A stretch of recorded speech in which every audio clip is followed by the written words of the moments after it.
Kagawa speaking to us earlier. Let's speak to Dr. Jean Kaseya, who's Director General of the Africa Centres for Disease Control and Prevention. Dr. Kaseya, thank you for joining us. What sort of disease-related problems are you seeing in places like Eastern DRC, where the situation is extremely volatile? Thank you so much.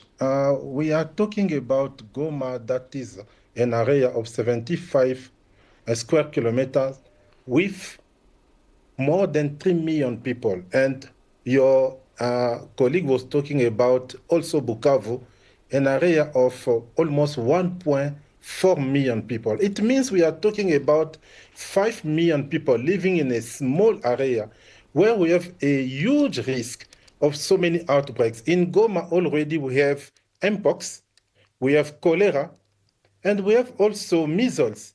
And we need to know that the mpox clade 1b started in this region. That is killing mostly children and young people, and is sexually transmitted.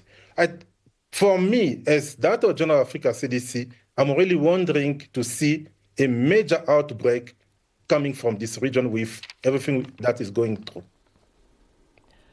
To what extent, though, are you seeing increases in health emergencies in other parts of Africa, perhaps due to a shortage of finance, particularly after the US foreign aid was suspended for 90 days?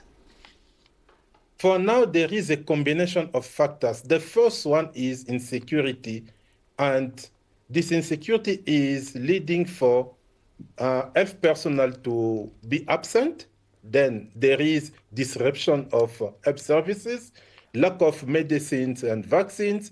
Like now, we have mpox vaccines in Kinshasa that we need to bring to Goma.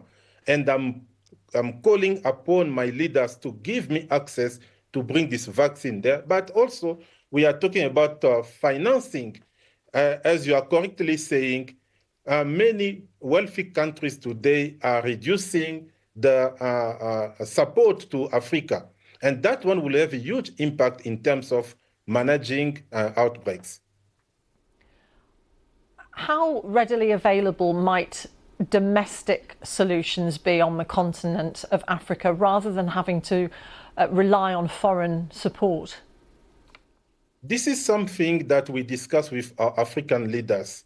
I had a meeting with a number of heads of state, and there are various initiatives. I know, like this meeting that will take place on the 14th of February in Addis Ababa, called by the African Union champion on domestic resources, President Kagame. I also know that President Ramaphosa is taking some initiatives to write to all African head of state to see how to better support Africa CDC and African health systems, because currently more than 90% of support for the health sector is coming from external resources, and this is not sustainable. Dr. Jean Kaseya from the Centre for Disease Control and Prevention, we really appreciate you talking to us. Thank you so much for your insights.